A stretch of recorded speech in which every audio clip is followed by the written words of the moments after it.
वक्फ संशोधन बिल 2025 के कानून बनते ही वक्फ बोर्ड को अब 6 महीने के अंदर हर संपत्ति को सेंट्रल डेटाबेस पर रजिस्टर कराना अनिवार्य होगा। वक्फ में दी गई जमीनों का पूरा ब्यौरा 6 महीने के अंदर ऑनलाइन पोर्टल पर अपलोड करना होगा। सरकार की तरफ से यह कहा जा रहा है कि इससे वक्फ बोर्ड में पारदर्शिता आएगी और भ्रष्टाचार की रोकथाम हो सकेगी। करोड़ की संपत्ति जिस भूमि का मूल्य है वहां 5 स्टार होटल को महीने 12,000 रुपए के किराए से देगी। देश भर में वक्फ संपत्तियों से जुड़े विवाद लगातार कोर्ट में आते रहते हैं। कुछ मामले सुर्खियों में रहे। 2018 में तेलंगाना में 100 करोड़ की वक्फ संपत्ति मात्र 35 लाख में बेचने की बात सामने आई। महाराष्ट्र सरकार ने 2017 में 2,500 करोड़ की वक्फ संपत्ति के गलत वर्गीकरण में वक्फ बोर्ड के सीईओ को निलंबित किया। 2012 में कर्नाटक में 2 लाख करोड़ की वक्फ संपत्तियां अवैध रूप से निजी हाथों में पहुंचने के आरोप लगे। 2002 में पश्चिम बंगाल में वक्फ संपत्तियों को औने पौने दामों पर किराए पर देने का घोटाला सामने आया।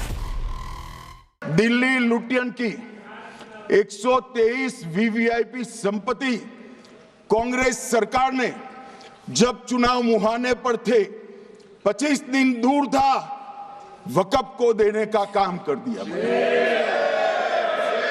दिल्ली वक्फ बोर्ड ने उत्तरी रेलवे की भूमि वक्फ के नाम घोषित कर दी।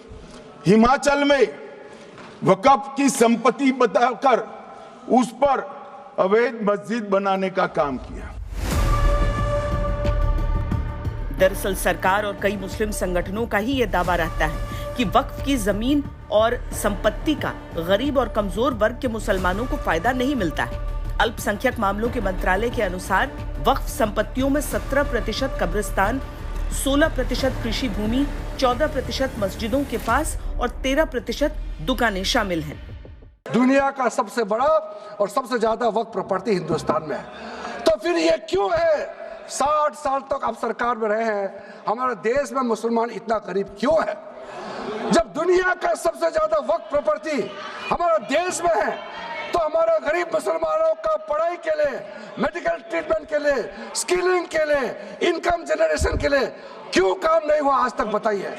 ये दुनिया का सबसे बड़ा वक्फ प्रॉपर्टी अगर हिंदुस्तान में है तो उस प्रॉपर्टी से गरीबों का उत्थान के लिए, लोगों का भला के लिए अगर ये सरकार नरेंद्र मोदी जी के नेतृत्व में गरीब मुसलमानों के लिए काम कर रहा है तो इसमें आपत्ति क्यों होना चाहिए, आप लोग बताइए।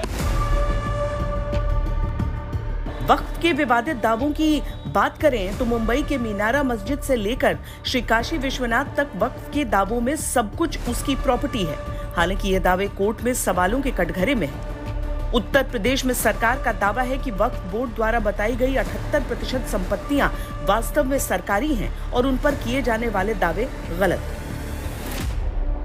देख रहे हो, यहाँ पर भी निषाद राज की पौराणिक भूमि पर कब्जा और जगह जगह शहरों पर भी वक्फ के नाम पर कब्जे किए गए हैं। अब तो हम प्रधानमंत्री जी के प्रति आभार व्यक्त करते हैं। देखा ना, वक्फ बोर्ड ने कैसा मनमानापन उस समय बयान दे रहे थे। जब हम कुंभ का आयोजन करने जा रहे थे उस समय वो बयान दे रहे थे कि प्रयागराज में कुंभ की भूमि भी वक्फ की भूमि है। अबे हमने कहा ये बोर्ड क्या भूमाफिया बोर्ड हो गया क्या? भूमाफिया प्रदेश में नहीं चल सकते। माफियाओं को तो हम पहले ही विदा करा चुके हैं प्रदेश से। मान्यवर ये कहते हैं कि इसका हिसाब किताब न करो। वक्फ संपत्तियों की आमदनी में भी घोटालों के कई आरोप हैं। केंद्र सरकार का दावा है कि नए कानून के बाद इस तरह की शिकायतों पर रोक लग सकेगी।